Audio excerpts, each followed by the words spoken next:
Thank you, thank you. We would like to give the floor naman to our Senior Citizens Commissioner and Committee Chairperson of PDP, si Karaymar Mansilungan. Yeah, magandang umaga na po. Na yung bigat, kada kayo amin, masantos siya kabuwasan at kayo amin. Maya paabak po sa mga kapangpangan, maray na aga sa gabos na Bicolano, maupay na aldaw sa mga oray. Mayong buntik sa tanan. Alam nyo, ano po pillar po ako, dapat kanina pa ako pupunta, kaya lang dahil senior citizen, kailangan po yung kailangan matulog muna. So I had more sleep bago pumunta rito. Gusto ko rin po magpasalamat kay Senator Bongo noong pong January 15, 2022, Sunday po yun, tumawag siya sa akin out of nowhere. Hindi po ako close sa kanya dahil alam niya naman po yung mga supporter ni Tatay Digong dito sa Luzon, kakaunti, hindi po kagaya sa Mindanao. Dito kakaunti po kami, na overwhelm kami ng mga Dilawan, yung mga Pinklawan. Tumawag po siya nung January 15 sa akin, sabi niya, interesado ko pa ba maging commissioner? Linggo po yun, linggo tanghali. Alam niyo, hindi ako usually nagbubukas ng aking Viber kasi yung Viber kailangan ng internet. Pero nung araw na yon, paglabas ko ng bahay, naka-open yung Viber ko accidentally. Tumawag po siya sa Viber. And the rest is history.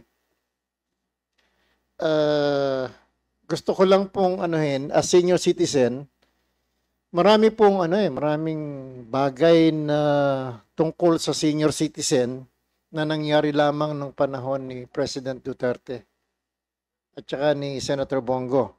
Yung pong Republic Act 11223, yung Universal Healthcare. Isipin niyo, magmula pa nung panahon ni Marcos Sr.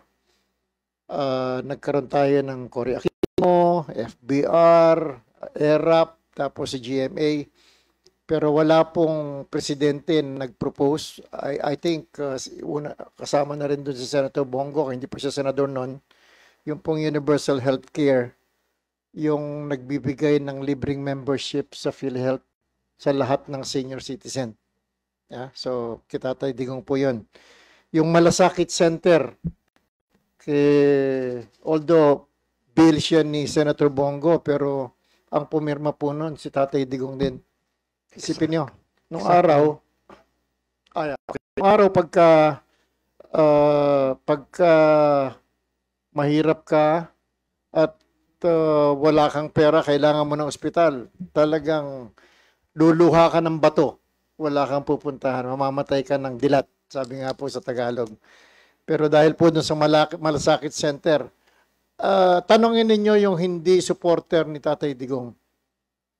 Pagka nagsakit sila, nung panahon ni Senator Bongo, nung panahon ng Malasakit Center, incidentally, wala pong pondo ngayon yun.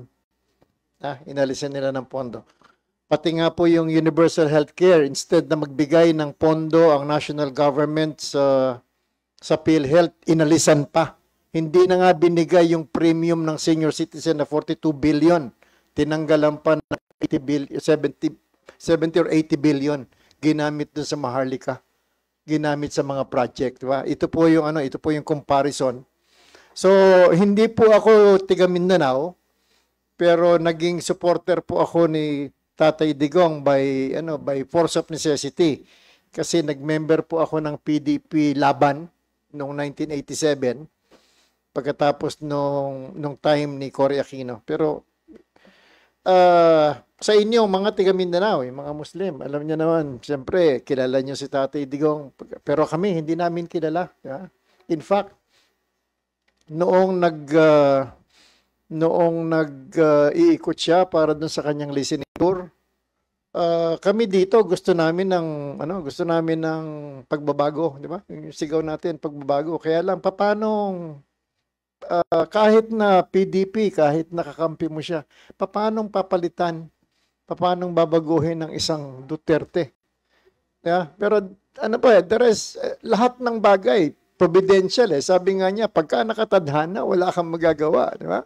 Isipin niyo, yung kinukwento ni Ka Astra, hindi siya nag-file for president.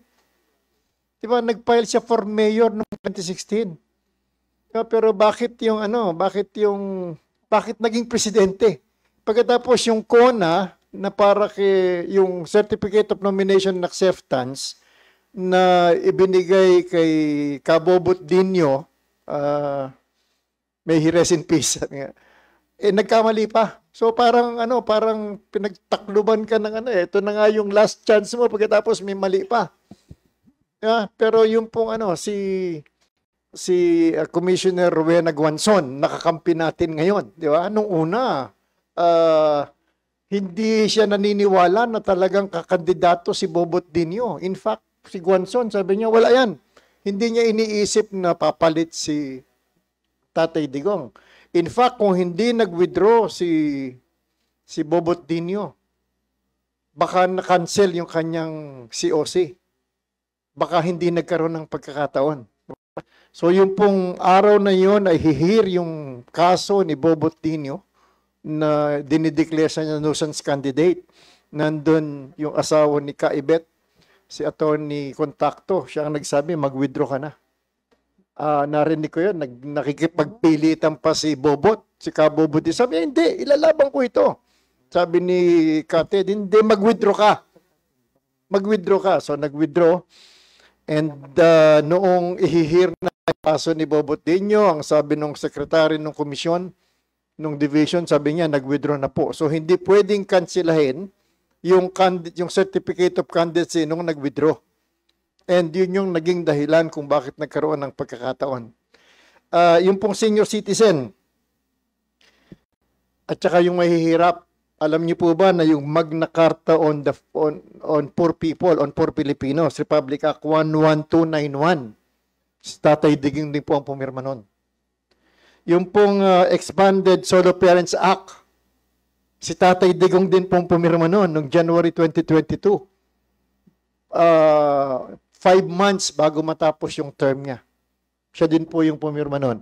Yung pong mga senior citizen na tumatanggap ng social pension. Yung social pension na yun, 500 a month. Pero nung pong July 30, nung pong June 30, bago bumaba sa pwesto si Tatay Digong, idiniliver ng Congress sa Malacanang yung bill para i-increase yung social pension from 500 to 1,000.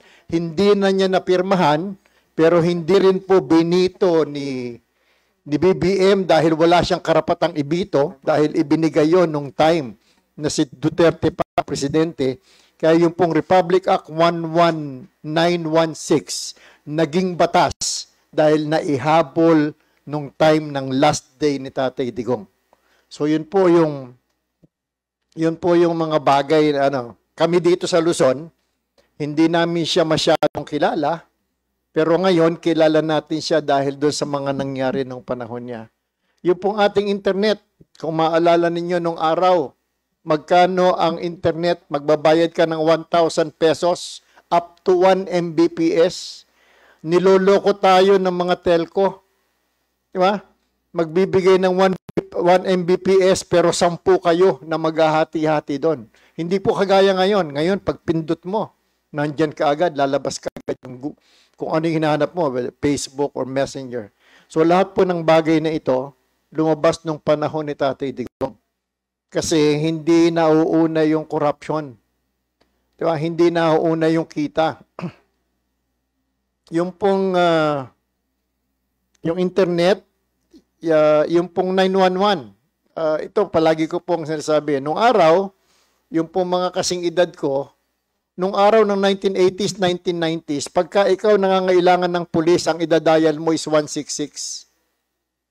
Yung pong reaction 166, kaya yung Bantay Bata 163, dun yun kinuha. Binigay ng PLDT sa ABS-CBN yung 163, pero ang binigay po ng PLDT para sa police assistance is 166.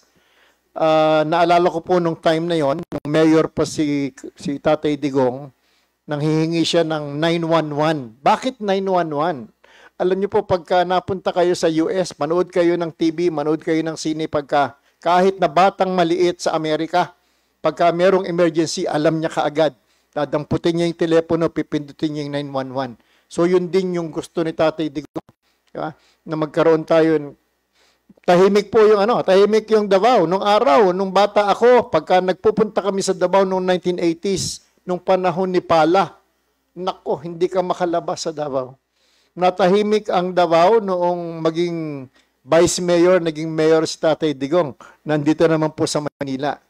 Dito sa Maynila, yung mga nagpupunta rito sa Maynila noon, hindi kayo pwedeng maglakad sa Bangkusay, sa Tondo ng gabi. Alas 6 pa lang ng hapon. Magpupunas ka ng dugo sa karsada, saksakan. Iba po yung saksakan ng pangit,